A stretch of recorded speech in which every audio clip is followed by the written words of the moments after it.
चलो इसके बाद दो तीन चीज़ नोट कर लेते हैं।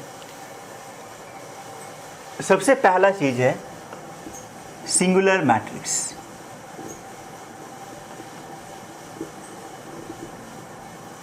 मान लो कि A एक स्क्वायर मैट्रिक्स है सच दैट कि डिटर्मिनेंट A 0 हो जाए। मान लो कि A एक स्क्वायर मैट्रिक्स है सच दैट कि उसका डिटर्मिनेंट क्या हो जाए, 0 हो जाए। तो हम बोलेंगे कि A is a singular matrix. तो सिंगुलर मैट्रिक्स एक स्क्वायर मैट्रिक्स होता है जिसका डिटर्मिनेंट क्या होता है, 0 होता है। ठीक है।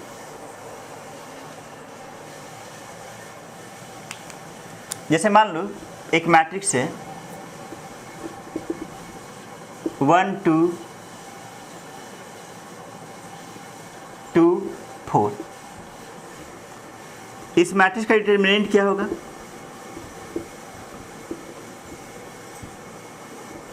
तो डिटर्मिनेंट कुछ इस तरह से होगा। अब इसको एक्सपैंड करो तो 1 × 4 4, 2 × 2 4, तो 4 - 4 क्या मिला, 0। तो A is a singular matrix. यहाँ पे A क्या है, सिंगुलर मैट्रिक्स। अगर मान लो A एक स्क्वायर मैट्रिक्स है, उसका डिटर्मिनेंट 0 नहीं है, तो उसको बोलेंगे नॉन सिंगुलर। उसको क्या बोलेंगे, नॉन सिंगुलर मैट्रिक्स। तो अगर किसी मैट्रिक्स का डिटर्मिनेंट 0 हो जाए तो उसको क्या बोलते हैं, सिंगुलर मैट्रिक्स। ठीक है। Let us solve next problem. Next problem में दिया हुआ है for what values of x the matrix A is singular. Matrix A equal to 1 + x 7, 3 - x 8। तो हमें पता है कि if determinant A equal to 0 then matrix A is said to be a singular matrix. तो let us calculate determinant A।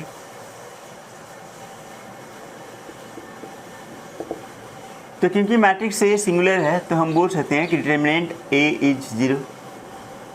Determinant A को हम ऐसा लिख सकते हैं 1 + x 7, 3 - x 8 का डिटर्मिनेंट इक्वल टू 0। अब इसको एक्सपैंड कर लो तो मिलेगा 1 + x × 8 minus 7 × 3 - x equal to 0। 8 + 8x minus 21 + 7x equal to 0। 8x + 7x is 15x। 8 - 21 is -13 equal to 0। तो x इक्वल टू 13/15। तो दिस इज आवर आंसर। ठीक है। इसके बाद नेक्स्ट है area of A triangle. Area of A triangle.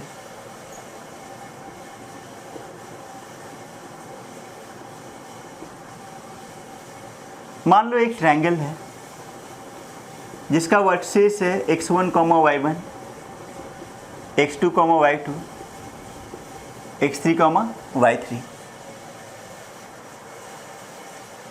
तो इसका area is given by delta equal to 1/2 into modulus of determinant x1, y1 1, x2, y2 1, x3, y3 1। यहाँ की ध्यान दो कि इतना दूर डिटर्मिनेंट है, उसके आगे मॉड्यूलस लगा के रखें, क्योंकि एरिया ऑफ ट्रायंगल नेगेटिव नहीं हो सकते हैं, तो इसलिए हम आगे क्या लगा के रखें, मॉडुलस। तो area of A triangle is given by half into modulus के अंदर x1, y1 1, x2, y2 1, x3, y3 1। इस डिटर्मिनेंट में देखो थर्ड कॉलम में एवरीवेयर 1 1 1 है। यहाँ फर्स्ट रो में क्या है, तो x1, y1 1, x1, y1 पहला पॉइंट है। सेकेंड रो में क्या है, x2, y2 1, x2, y2 दूसरा पॉइंट है। और थर्ड रो में क्या है, x3, y3 1, x3, y3 क्या है, थर्ड पॉइंट है। अगर x1, y1, x2, y2, x3, y3 anti clockwise sense में दिया रहे तो ये डिटर्मिनेंट अपने आप पॉजिटिव आ जाएगा। लेकिन वो तुम देखोगे कैसे, उसके लिए तो तुम्हें प्लॉट करना पड़ेगा। तो इसलिए बेस्ट हम लोग क्या लगाते हैं, मॉड लगाते हैं। चलो एक एग्जाम्पल लेते हैं। मान लो एक ट्रायंगल ABC है जिसका वर्टिसेस है 0 0 1 0 -2 1 और इसका एरिया ऑफ ट्रायंगल बताना है। तो एरिया ऑफ ट्रायंगल के लिए फॉर्मूला क्या है, 1/2 into mod x1/1 1, x2/2 1, x3/3 1 determinant के अंदर। तो x1/1 है 0 0 1, x2/2 है 1 0 फिर 1, x3/3 है -2 1 फिर 1, ठीक है। तो 1/2 इंटू मॉड। अब इस डिटर्मिनेंट को एक्सपैंड करना है। तो इस डिटर्मिनेंट को आइदर फर्स्ट रो या फिर सेकेंड कॉलम के अलॉन्ग एक्सपैंड किए जा सकते हैं, क्योंकि दोनों में 2 2 0 है। तो let us expand along first row. तो फर्स्ट रो के लिए साइन क्या होगा, प्लस माइनस प्लस। तो प्लस 0 तो 0 ही हो गया, माइनस 0 0 ही हो गया, फिर प्लस 1 इंटू। तो प्लस 1 इंटू मतलब कि इसके रो कॉलम को छोड़ करके जो बचेगा उसका डिटर्मिनेंट। तो इसका डिटर्मिनेंट क्या मिलेगा, 1 इंटू 1 1 माइनस 2 इंटू 0 0, तो 1 माइनस 0, ठीक है। तो 1/2 0 माइनस 0 क्या हो गया 0, प्लस 1 इंटू 1 1, तो 1/2 इंटू मॉड 1। अब ये डिटर्मिनेंट 1 नहीं है, मॉड 1 है, मॉड 1 तो 1 ही होगा। तो 1/2 इंटू 1 इज 1/2 और 1/2 स्क्वायर यूनिट्स होना चाहिए क्योंकि एरिया ऑफ ट्रायंगल दिया हुआ है। तो एरिया स्क्वायर यूनिट्स में होगा, तो इसे हम लोग क्या लिखें, 1/2 स्क्वायर यूनिट्स, ठीक है। मान लो किसी क्वेश्चन में एक ट्रायंगल है और उसका वर्टिसेस वेरिएबल के टर्म में दिया हुआ है, उसका एरिया दिया हुआ है और बोला कि वेरिएबल का वैल्यू बताओ। तो अगर एरिया ऑफ ट्रायंगल दिया रहे और वेरिएबल का वैल्यू बताना है तो use plus minus sign. Plus minus sign इसलिए यूज करेंगे क्योंकि एरिया ऑफ ट्रायंगल के लिए मॉड लिए हैं। मॉड लिए इसका मतलब ये हुआ कि अंदर में अगर प्लस हो तब भी प्लस होगा और माइनस होगा तब भी प्लस हो जाएगा। तो एरिया ऑफ ट्रायंगल अगर क्वेश्चन में दिया हुआ है तो इसका मतलब ये है कि डिटर्मिनेंट का वैल्यू पॉजिटिव भी हो सकता है, नेगेटिव भी हो सकता है। इसलिए अगर एरिया ऑफ ट्रायंगल दिया रहे तो यूज प्लस माइनस साइन। तो इसको नोट डाउन कर लो। तो note, if area of triangle is given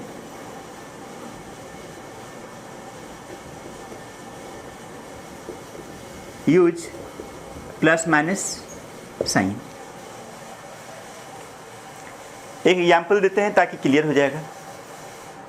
एक ट्रायंगल ABC है जिसका वर्टिसेस दिया हुआ है 0 0 1 0 और तीसरा x1 और इसका एरिया दिया हुआ है मान लो 2 स्क्वायर यूनिट्स। तो बताना है x का वैल्यू। क्वेश्चन में ऐसा है कि एक ट्रायंगल ABC है जिसका वर्टिसेस दिया हुआ है और उसका एरिया दिया हुआ है 2 स्क्वायर यूनिट्स। तो बताना है x क्या है।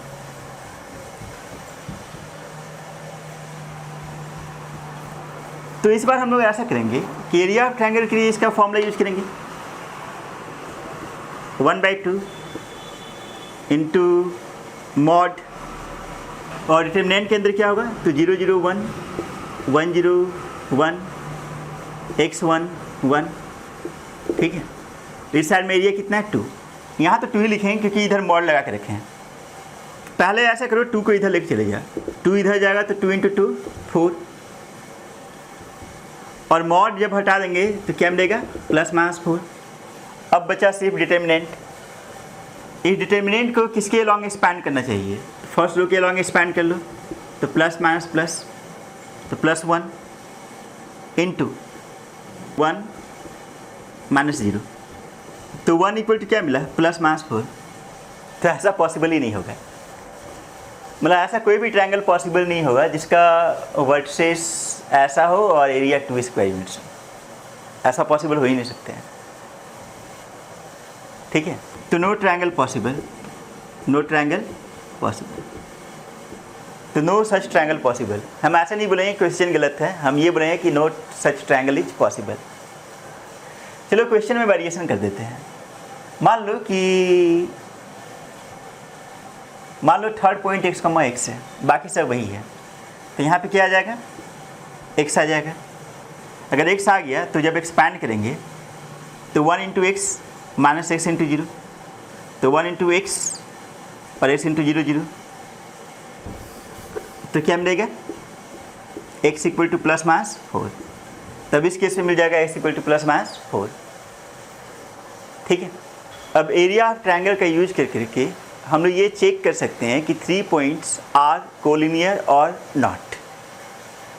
तो हमें पहले से ही पता है कि अगर एरिया ऑफ ट्रायंगल 0 हो जाए तो 3 पॉइंट्स आर कोलिनियर, और एरिया ऑफ ट्रायंगल 0 नहीं हो तो 3 पॉइंट्स आर नॉट कोलिनियर। ठीक है। The next point is collinearity of 3 points. तो अगर 3 पॉइंट्स कोलिनियर हो जाए तो उनसे कोई ट्रायंगल ही नहीं फॉर्म होगा। तो ज़बरदस्ती अगर एरिया ऑफ ट्रायंगल निकालने चलें तो उस ट्रायंगल का एरिया क्या मिलेगा, 0। तो अगर एरिया ऑफ ट्रायंगल 0 हो गया मतलब कि half into modulus of this determinant 0 होगा। तो अगर ये पूरा 0 हो गया तो हम बोल सकते हैं इस डिटर्मिनेंट का वैल्यू 0 होगा। तो हम ऐसा बोल सकते हैं x1 y1 1, x2 y2 1, x3 y3 1 equal to 0। एक एग्जाम्पल लेते हैं ताकि आइडिया क्लियर हो जाए। क्वेश्चन ऐसा है कि are the given points collinear, और 3 पॉइंट्स दिया हुआ है 5,5 माइनस 5,1 10,7। तो हम लोग क्या यूज करना है, तो दिस कि जो डिटर्मिनेंट होना चाहिए वो क्या होना चाहिए, 0 होना चाहिए। तो लेट अस कैलकुलेट डिटर्मिनेंट। तो फर्स्ट रो में x1 y1 1, x1 y1 है 5 5 1 इज 1। सेकेंड रो में x2 y2 1, x2 y2 है माइनस 5 1 1 इज 1। थर्ड रो में x3 y3 1, x3 10 है, y3 7 है, 1 इज 1। अब इस डिटर्मिनेंट का वैल्यू निकाला जाए।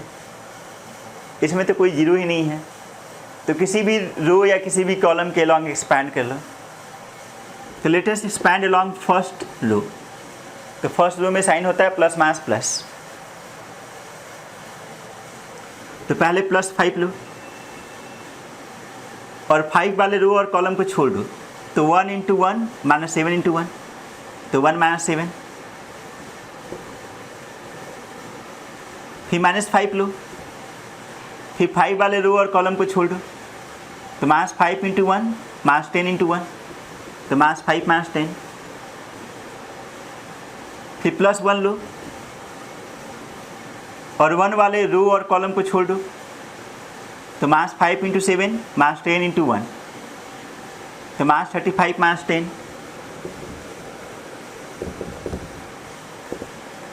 1 minus 7 is minus 6, minus 6 into 5 minus 30, minus 5 minus 10 minus 15 into minus 5 plus 75, फिर minus 35 minus 10 minus 45 into 1 minus 45 minus 30 45 minus 75 plus 75 minus 75 plus 75 0। मतलब बोल सकते हैं कि इस डिटर्मिनेंट के वैल्यू 0 आ गया, मतलब तीनों पॉइंट्स क्या होगा, कोलिनियर होगा। तो गिवन पॉइंट्स आर कोलिनियर। तो are the given points collinear, तो आंसर क्या होगा, यस। ठीक है। तो हम लोग सीख चुके हैं कि कैसे कोलिनियरिटी ऑफ 3 पॉइंट्स को टेस्ट करेंगे। अब इस कॉन्सेप्ट का यूज करके we can find the equation of a straight line if 2 points on the given straight line are given। ठीक है। तो number 4 is equation of a straight line।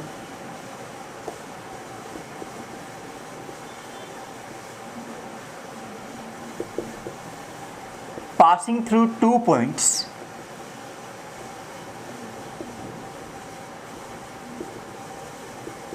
पहला पॉइंट x1, y1 और दूसरा पॉइंट x2, y2।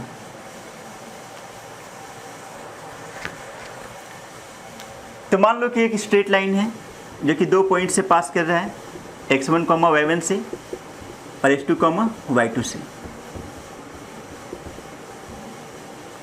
और इस line पे एक जनरल पॉइंट ले लो x, y। तो हम बोल सकते हैं x, y, x1, y1, x2, y2 are collinear. तो इसका यूज कर लो।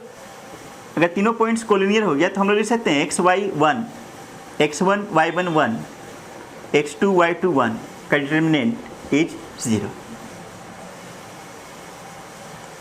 तो इसका यूज करके हम लोग ऐसा लिख सकते हैं। एक एग्जाम्पल कर लेते हैं। Find the equation of a straight line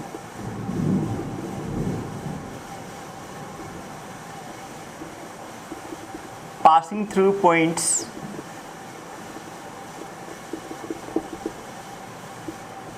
(1, 1) and 0, 1। तो equation of a straight line बताना है पासिंग थ्रू 1, 1 एंड 0, 1। तो we have to use this. First row में तो x, y 1 ही लेना है। सेकेंड रो में x1, y1 1, तो x1 है 1, y1 है 1 और 1 तो 1 ही है। थर्ड रो में x2, y2 1, x2 0, y2 1, तो 0 1, 1 तो 1 ही है और राइट साइड में 0।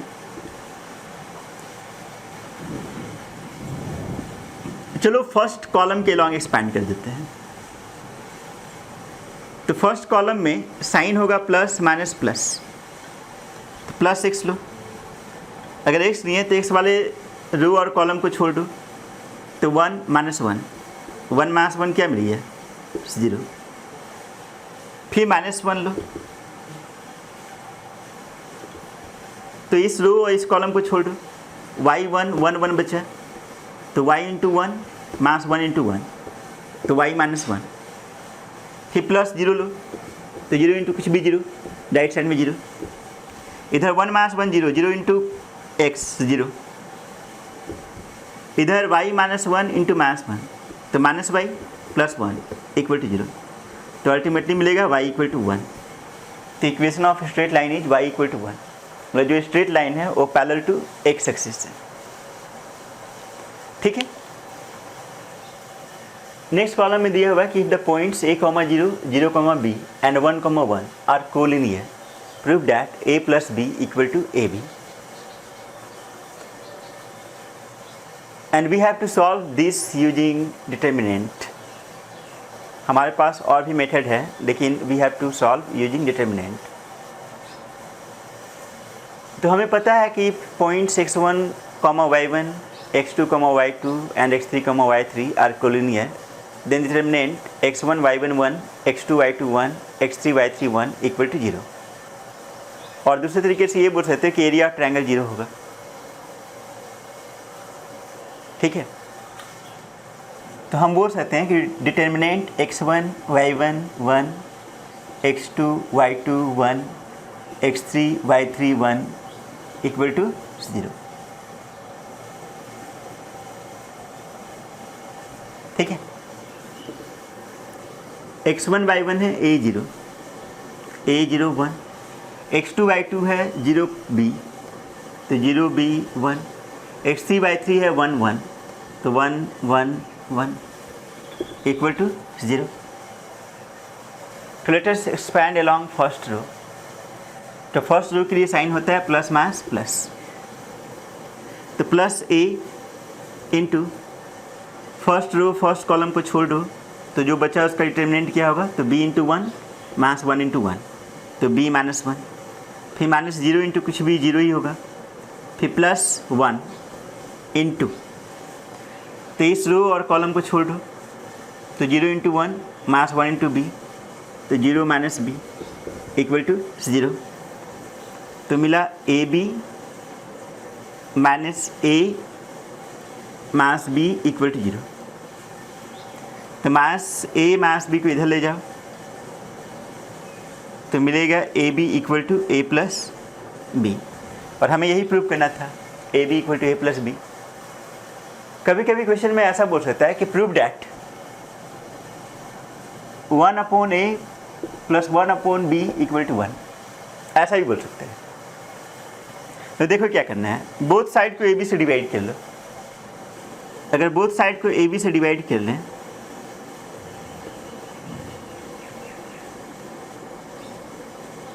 तो कुछ इस तरह से मिलेगा। यहाँ पे ab/ab is 1, a/ab is 1/b, b/ab is 1/a। तो प्रूव हो गया। तो इस चीज़ को प्रूव करने के लिए ऐसे भी बोल सकते हैं, ठीक है, दोनों एक ही चीज़ है, ठीक है। तो समझ में आना चाहिए। तो अब तुम NCERT से एक्सरसाइज 4.1, 4.3 और 4.4 कंप्लीट कर सकते हो। 4.2 अभी बनेगा नहीं क्योंकि 4.2 में प्रॉपर्टी ऑफ डिटर्मिनेंट्स है। तो नेक्स्ट क्लास से हम लोग प्रॉपर्टी ऑफ डिटर्मिनेंट्स शुरू करेंगे। अभी तुम एक्सरसाइज 4.1 बना सकते हो। 4.1 में बेसिक डिटर्मिनेंट है। फिर 4.3 बना सकते हो। 4.3 में area of triangle, equation of a straight line और को लीनियरिटी है। फिर एक्सरसाइज 4.4 बना सकते हो। एक्सरसाइज 4.4 में माइनस एंड को फैक्टर्स है। और अगर NCERT नहीं बनाते हो, कोई दूसरा बुक बनाते हो, तो उस बुक से करस्पॉन्डिंग चैप्टर्स को बना लो, ठीक है।